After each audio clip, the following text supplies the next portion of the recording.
الواقعة ما بين العراق وسوريا وتركيا. نظرا باللهجة الكرمجية الكردية عاش الشعب اليزيدي منذ مئات السنين ما بين فتي كماشة، ما بين مجتمع قادرا وموشوش معتقداتهم وما بين المجازر الجماعية.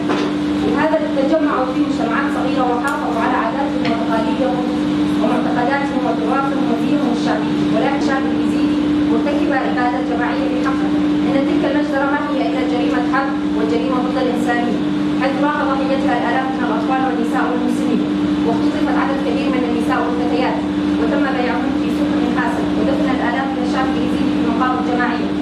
وهنا يجب أن نذكر المقاومة البطولية التي أبدتها وحدات حماية الشعب وحدات حماية المرأة والشباب.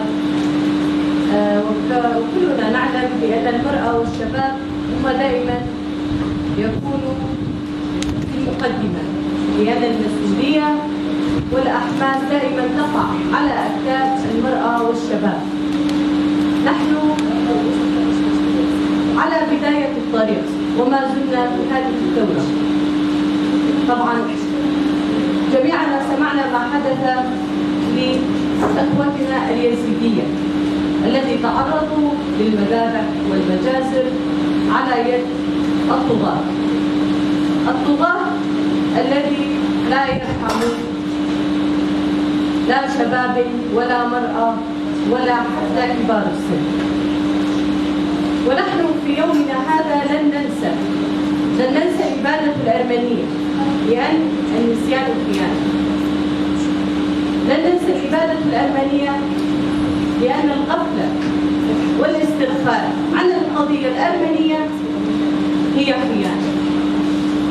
ولن ننسى دماء 1.5 مليون شهيد التي سفكت على يد الطاغية العثمانية، لأن النساء دماءهم أيضا خيانة.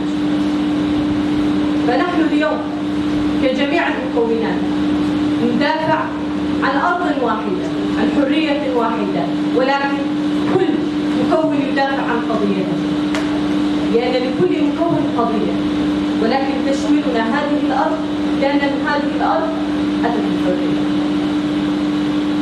ولن ننسى أيضا المفكرين والأدباء والعلماء الأرمن، لأن أيضا نسيانهم خيانة. وما عانته المرأة الأرمنية من اغتصاب وتهجير وانصهار.